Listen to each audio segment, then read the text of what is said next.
பாகிஸ்தான் இந்த மேட்சை பாய்காட் பண்றேன்னு சொல்லி பல பிரச்சனைகளை கிளப்பி கடைசியா இந்த மேட்சை ஆடினாங்க. வழக்கம் போல ரெண்டு கேப்டன்ஸும் இந்த வாட்டியும் கை கொடுக்கல.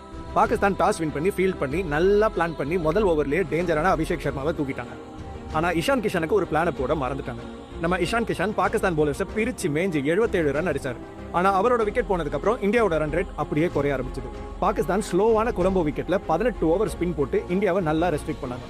நம்ம சிவம் துபேவும் ரிங்கு சிங்கும் கடைசியில் அடிச்ச சில பவுண்டரிஸ்னால இந்தியா 20 ஓவர்ல 175 ரன் அடிச்சாங்க. பாகிஸ்தான் ஆல்ரவுண்டர் சைம் அயூப் அதிகபட்சமா 3 குரூஷியல் விக்கெட்ஸ் எடுத்தாரு. இந்தியன் ஃபேன்ஸுக்கு லைட்டா அல்லு கிளம்பிடுச்சு. ஆனா பாகிஸ்தானை பத்தி நமக்கு தெரியாதா? சேசிங்ல பாகிஸ்தான் ஃபுல் ஃபோர்ஸ்ல வந்தாங்க. ஆனா வந்த வேகத்திலே ஒவ்வொருத்தரா திரும்பி போனாங்க.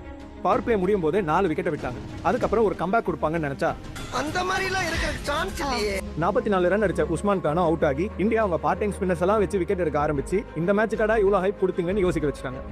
கடைசியில பாகிஸ்தான் வெறும் 114 ரன்னுக்கே ஆல் அவுட் ஆகி இந்தியா இந்த மேட்சை 61 ரன் வித்தியாசத்துல வின் பண்ணாங்க. மொத்தத்துல இந்த மேட்ச்ல நம்ம பாகிஸ்தானோட பெர்ஃபார்மன்ஸ் நோ கமெண்ட்ஸ், சிம்பிளி வேர்.